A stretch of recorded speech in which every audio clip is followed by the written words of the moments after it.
Ministri i Arsimit Mirela Kumbaro mori pjesë mbrëmjen e sotme në ceremoninë e diplomimit të studentëve të Fakultetit të Drejtësisë të Universitetit të Tiranës, nga ku tha të rinjve se janë brezi që do të përcaktojë se si do të jetë Shqipëria e nesërme. Ministria Kumbaro u shpreh e emocionuar nga kjo pjesëmarrje pasi, siç u shpreh ajo, rikthehet pas 12 vitesh në arsim.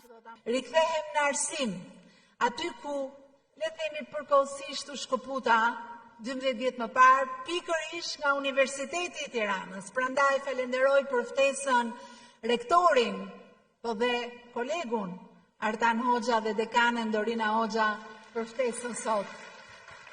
Se s'ma prisë menda që do rikthehesha këtu si ministri i Arsimit, ne nga Gjirokastra kemi një shprehje, ngjan krushia pa u bë. Kush është nga Gjirokastra këtu, besoj më kupton shumë mirë.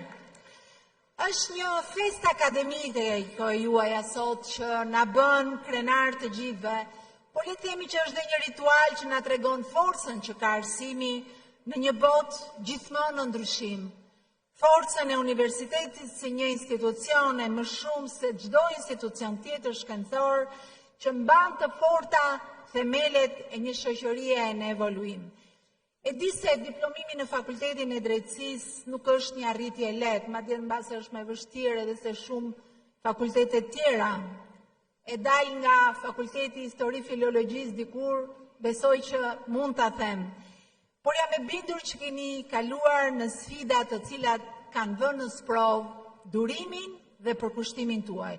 Por sot, çdo lodhje, çdo sakrificë që keni kaluar, sot vërtet që dikur nëse mund t'jetë dukur pak e kot ose mundimshme, sot ju merr një kuptim si asnjëherë tjetër. Nga sot ju bëheni pjesë e asaj elite të re të juristëve, avokatëve, gjyqtarëve, prokurorëve, administruesve publik apo privat, të cilët do të kenë përpara misionin për të çuar më tej ndërtimin e një Shqipërie më të drejtë, më të barabartë, ku pavarësia e drejtësisë nuk është më një koncept teorik që e lexojmë për libra, por një realitet i prekshëm e i dukshëm për gjithë. Në fjalën e saj, Kumbaro nënvizoi vizionin e qeverisë për arsimin e lartë dhe kërkimin shkencor. Vizioni ynë është i qartë. Shqipëria duhet bëhet një vend i hapur për dijen ndërkombëtare. Pas një reformimi tërësor të sistemit, nga mbyllja e institucioneve që nuk e përmbushnin standardin, disa vite më parë, rreth 10 vite më parë, jemi sot e procesi i vazhdueshëm i akreditimit.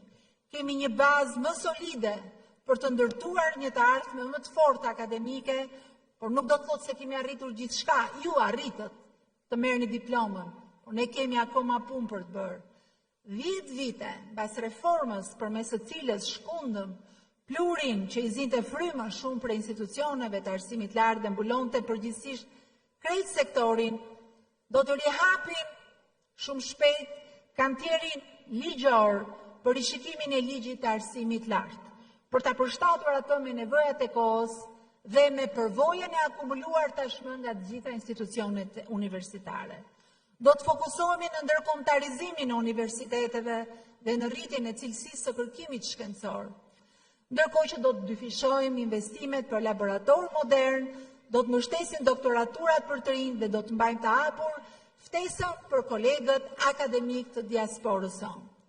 Shkenca dhe kërkimi do të vendosen në themel të këtij sistemi me një synim të guximshëm, por të arritshëm, që Shqipëria të konkurojë denjësisht për fondet e kërkimit shkencor të Bashkimit Evropian dhe të jetë pjesë e hartës shkencore të Europës. Ministria Kumbaro përmendi edhe bashkëpunimet e Universitetit të Tiranës me Universitetin Teknologjik në Francë, të Universitetit Bujqësor me Bokun e Vjenës, si dhe projektet për rilindjen e kampuseve në Tiranë, Durrës dhe Elbasan.